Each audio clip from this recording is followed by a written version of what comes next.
শেষ হলো NCL T20 টুর্নামেন্টের 12তম ম্যাচ। মাঝে শুক্রবার বাদ দিয়ে শনিবার মাঠে গড়িয়েছে মোট 4টি ম্যাচ, যেখানে জয় পেয়েছে ঢাকা মেট্রো, রংপুর, চট্টগ্রাম এবং বরিশাল বিভাগ। যেখানে দেখা যায় এনসিএল এর পয়েন্ট টেবিলে বর্তমানে শীর্ষস্থানটি ধরে রেখেছে রংপুর বিভাগ।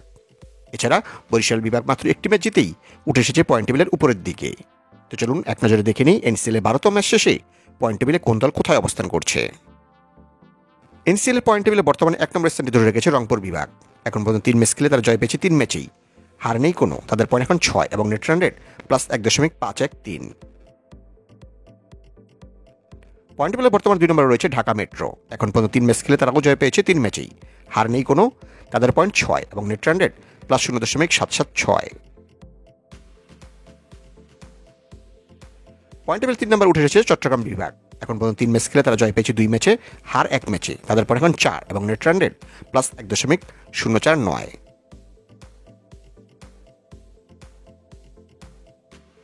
পয়েন্ট টেবিল 4 নম্বরে রয়েছে রাজশাহী বিভাগ। এখন পর্যন্ত 3 ম্যাচ খেলে তারা জয় পেয়েছে 1 ম্যাচে, হার 2 ম্যাচে। তাদের পয়েন্ট এখন 2 এবং তাদের নেট রান রেট +2.423। পয়েন্ট টেবিলে 5 নম্বরে উঠে এসেছে বরিশাল বিভাগ। এখন পর্যন্ত তারা 3 ম্যাচ খেলে জয় পেয়েছে 1 ম্যাচে, হার 2 ম্যাচে।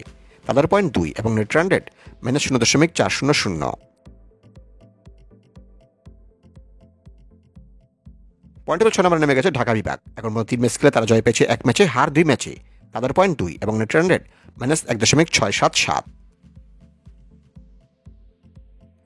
পয়েন্ট টেবিল 7 নম্বরে রয়েছে খুলনা বিভাগ। এখন পর্যন্ত তারা 3 ম্যাচ খেলে জয় পেয়েছে 1 ম্যাচে, হার 2 ম্যাচে। তাদের পয়েন্ট এখন 2 এবং নেট রান রেট -2.873।